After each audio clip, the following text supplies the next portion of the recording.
Jadi di sini saya memiliki satu kantung yang berisi sampah.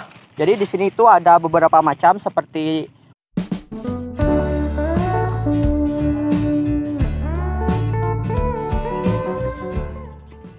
Halo, selamat datang di channel Hans Eleven. Pada kesempatan kali ini saya akan berbagi tips tentang tata cara packing sampah jika kita menggunakan tas carrier.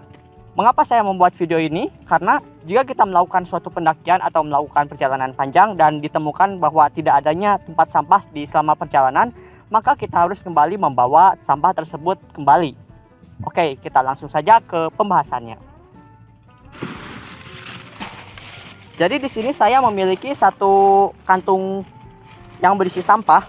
Jadi di sini itu ada beberapa macam seperti botol aqua, kemudian ada juga plastik, lalu ada juga kertas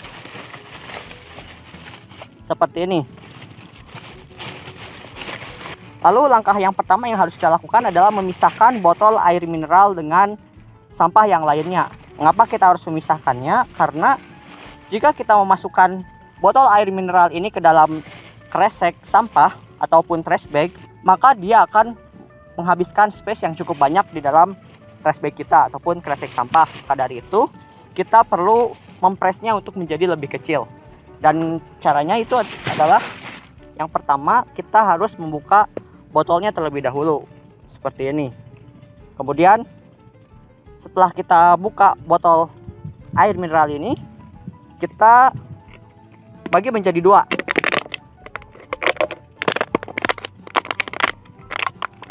Setelah kita dibagi menjadi dua, kemudian lipat menjadi beberapa bagian.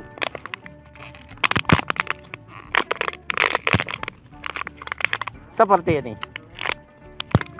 Lalu jangan lupa untuk kembali menutup botol air mineral ini dengan tutupnya. Nah, jika botol air mineral ini sudah kita press, maka kita masukkan ke dalam kresek yang berisi sampah tadi. Lalu kemudian kita ikat 2 kali. Seperti ini. Setelah kita ikat 2 kali, kita siapkan satu kresek tambahan. Fungsinya ini adalah untuk menghindari adanya kontaminasi dari sampah ketika kita memasukkannya ke dalam tas carrier. Kemudian untuk tata caranya sendiri dia harus dibalik. Jadi ini kresek sampah yang layer pertama, kemudian ini bagian pelindungnya. Plastik pelindung ini kita masukkan ke dalam kresek sampah ini. Kita ikat sebanyak 2 kali. Oke, sampah pun sudah di packing dengan baik. Lalu langkah selanjutnya adalah kita menyimpannya ke dalam tas carrier. Namun untuk tata cara penyimpanannya sendiri ini kita tidak boleh menggantungkannya seperti ini ataupun digantungkan di sini, melainkan kita harus menyimpannya di dalam tas carrier.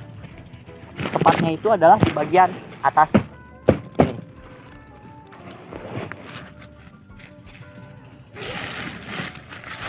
Nah, jadi kresek sampah ini kita simpan di bagian atas tas carrier kita. Kemudian jika tas carrier kalian memiliki pelindung seperti ini, maka kalian boleh mengaitkannya dengan pelindung yang ada di tas carrier kalian. Kemudian kita tutup dengan bagian atas tas carrier kita.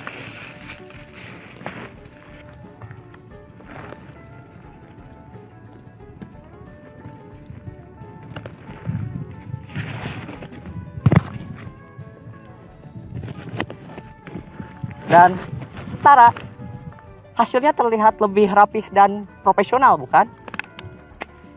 Oke, jadi itu merupakan tips tentang tata cara packing sampah jika kita menggunakan tas carrier. Jika video ini dirasa bermanfaat, kalian boleh like, comment, dan subscribe channel ini. Dan jika video ini ada yang kurang, kalian boleh ketikkan di kolom komentar di bawah. Saya Muhammad Farhan Gumilang. Sampai jumpa di video selanjutnya.